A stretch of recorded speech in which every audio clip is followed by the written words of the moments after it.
Global mining group BHP Billiton has suffered a record loss of $6.4 billion in the last year. The company has been hammered by a slump in commodity prices, losses on investments in shale, and a disastrous dam burst in Brazil. It's the world's largest mining firm and says it will cut costs and reduce its debt to generate a profit next year. Here's Iolo at Dafydd. BHP Billiton is one of the world's largest producers of major commodities, including iron ore, copper and uranium.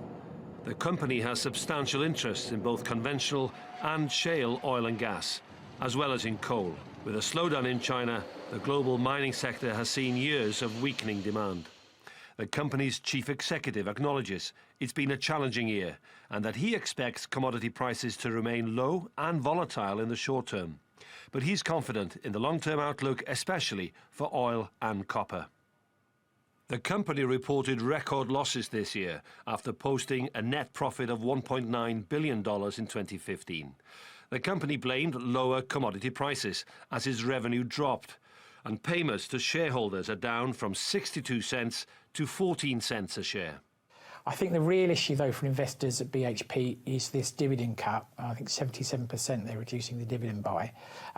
Now, if that's just a one-off for this year, that's not so bad. But if that sets the trend going forward, then I think people will have to consider their involvement, particularly anyone that's looking for income will have to consider their involvement in BHP shares.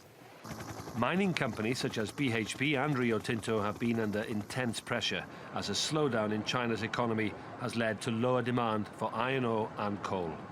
There's also a steel surplus in China, and cheaper steel sold worldwide in recent years has affected plants in Europe.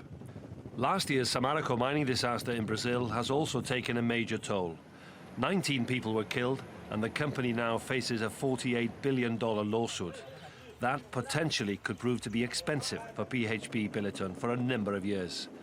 The Anglo-Australian mining giant, though, is hoping the uncertainty from the Samarco tragedy won't prolong the slump. Iolo ap Dafydd, TRT World.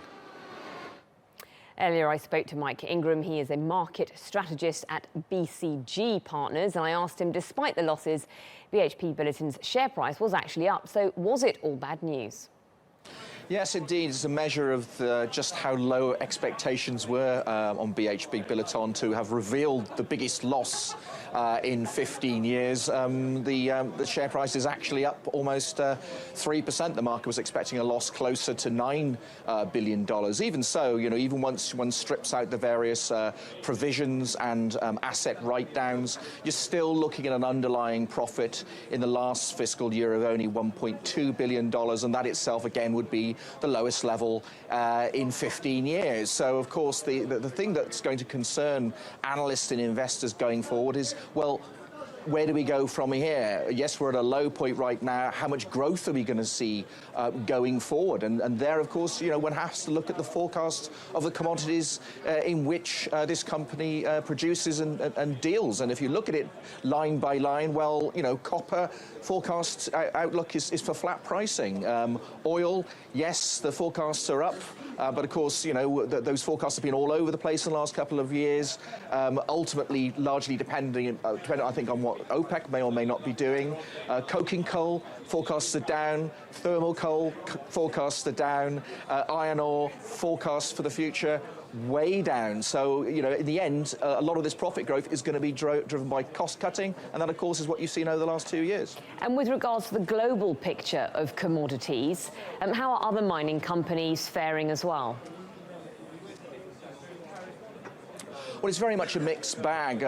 Some commodities such as zinc and tin have fared relatively well, again, largely on supply curtailments. On the bulk side, to which BHP is rather more exposed, things, as I've indicated, looking rather less good. And, of course, a lot of this is depending on what the outlook for China is going to be. It's been the main driver of what until in recent years was termed the commodity super cycle. Many people are seeing stability in the most recent clutch of economic releases. Again, I have to question sustainability of that. There is no doubt in my mind that these headline numbers are being supported by a mini construction boom. That, of course, has been sucking a lot of iron ore. It's been sucking in a lot of steel. But ultimately, I don't think it's sustainable. So I would be a little bit worried about thinking that we've quite found the floor on many of these things. And ultimately, of course, prices supported by production cuts isn't necessarily a good sign about the global economy, because where is these cuts going to be realised? It's going to be realised in lost jobs, which means less consumption, less growth.